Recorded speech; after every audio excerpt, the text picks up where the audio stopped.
સો hi friends, તો ઘણા લાંબા સમયના ઇંતજાર પછી પેરામેડિકલ એટલે કે નર્સિંગ રિલેટેડ કોર્સીસ માટેનું જે મેરિટ લિસ્ટ છે એ વેબસાઇટમાં અપડેટ કરી દેવામાં આવ્યું છે. ઓફિશિયલ વેબસાઇટમાં તમે આવી અને પેરામેડિકલ માટેના પેજમાં આવશો તો અહીંયા તમને જોવા મળશે કે આજે જે પણ મેરિટ લિસ્ટ છે અપડેટ કરી દેવામાં આવ્યું છે.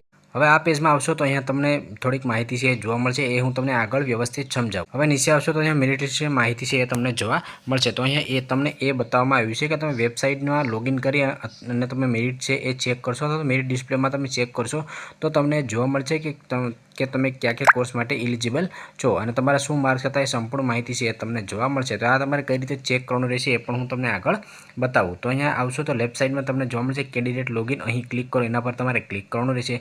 એના પર ક્લિક કર્યા પછી અહીંયા મેરિટ ડિસ્પ્લે જોવા મળશે, એના પર તમે ક્લિક કરશો. જે પણ તમારો યુઝર આઈડી હોય એ તમારે અહીંયા નાખીને ત્યાર પછી સર્ચના બટન પર તમારે ઓકે ચેક કરવાનું રહેશે. હવે અહીંયા તમે મેરિટ કઈ રીતે ચેક કરશો તો જો મેં પહેલાં તમને બતાવી એ રીતે તમે ચેક કરી શકો છો, પરંતુ અહીંયા જનરલ મેરિટ લિસ્ટ જોવા મળશે, એના પર તમે ક્લિક કરશો.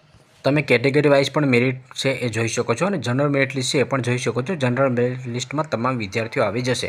તો જનરલ તમારો જે મેરિટ નંબર છે એ જોવા મળશે, તમારી કેટેગરી જોવા મળશે, તમારી કેટેગરીનો મેરિટ નંબર જોવા મળશે, ત્યાર પછી તમારો વિદ્યાર્થી હશે એનું નામ જોવા મળશે, તમારે ધોરણ 12માં ક્યુ સ્ટ્રીમ હતું એટલે કે ક્યુ પ્રવાહ હતો એ જોવા મળશે, તમારા મેરિટ માર્ક્સ કેટલા થાય છે અને કયા કોર્સ માટે તમે લાયકાત ધરાવો છો એની સંપૂર્ણ માહિતી છે એ તમને અહીંયા જોવા મળશે. તો અહીંયા તમે આ PDF ડાઉનલોડ કરી અને તમારું નામ પણ જોઈ શકો છો.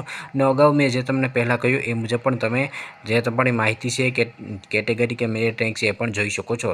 એવી રીતે તમારું મેરિટ તમે ચેક કરી શકો છો. ત્યાર પછી યુઝર આઈડી પ્રમાણે SC કેટેગરીનું, ST કેટેગરીનું, OBC કેટેગરીનું, EWS કેટેગરીની તમામ વિદ્યાર્થીઓનું મેરિટ લિસ્ટ છે અહીંયા તમને જોવા મળશે. જે બહેનો વિધવા અથવા અનાથ બાળકો હોય એ વિદ્યાર્થીઓનું કેટેગરીનું મેરિટ લિસ્ટ છે એ પણ તમને અહીંયા જોવા મળશે. અને મેરિટમાં સમાવેશ ન કરવામાં આવેલ ઉમેદવારોનું લિસ્ટ પણ જોવા મળશે કે જે વિદ્યાર્થીઓનું મેરિટમાં નામ નથી આવ્યું કે જેઓ એડમિશન નહીં લઈ શકે એનું નામ જોવું હોય તો તમે આ લિસ્ટમાંથી એ જોઈ શકો છો. ડોક્યુમેન્ટ વેરીફાઈ ન કરાવી એ વિદ્યાર્થીઓનું પણ નામ અહીંયા જોવા મળશે અને જે વિદ્યાર્થીઓને મેરિટમાં કોઈ પણ સુધારો કરવાનો હોય તેનો અરજીપત્રક છે એ તમને જોવા મળશે. તો હાલ અત્યારે 14 ઓગસ્ટના દિવસે મેરિટ લિસ્ટ ડિક્લેર કરવામાં આવ્યું છે.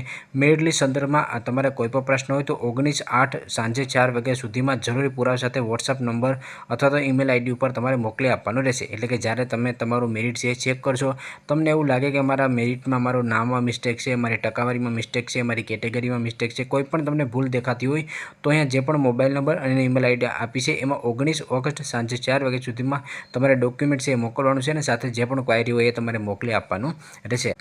તો હાલ અત્યારે આ જે છે એ તમારું પ્રોવિઝનલ મેરિટ લિસ્ટ છે ડિક્લેર કરવામાં આવ્યું છે. હવે 19 તારીખ પછી તમારે કોલેજ પસંદગી માટેના રાઉન્ડ છે એ ચાલુ થશે. જ્યારે રાઉન્ડ ચાલુ થશે ત્યારે તમે જે પણ કોર્સ પસંદ કરવા માંગતો હોય જેમ કે BSc nursing, GNM, ANM, physiotherapy વગેરે કોર્સ પસંદ કરી શકો છો. સરકારી કોલેજો પસંદ કરવા માંગતો હોય, ખાનગી કોલેજો પસંદ કરવા માંગતો હોય એ પણ તમે પસંદ છે કરી શકો છો. તો 19 તારીખ પછી કોલેજ પસંદગી અને કોર્સ પસંદગી માટેના રાઉન્ડનું પ્રોસેસ ચાલુ કરવામાં આવશે. એના પર હાલ અત્યારે કોઈ અપડેટ નથી આવી, પરંતુ 19 તારીખ પછી જ તમારે અપડેટ છે તે આવશે. અને જ્યારે કોઈ પણ અપડેટ આવશે એ સંપૂર્ણ અપડેટ હું યુટ્યુબમાં અને વોટ્સઅપ ગ્રુપમાં તમને લોકોને આપી દઈશ. તો જો તમને આ અપડેટ પસંદ હોય તો લાઇક કરજો અને ચેનલમાં ન હોય તો ચેનલને સબસ્ક્રાઈબર કરવાનું ભૂલશો નહીં.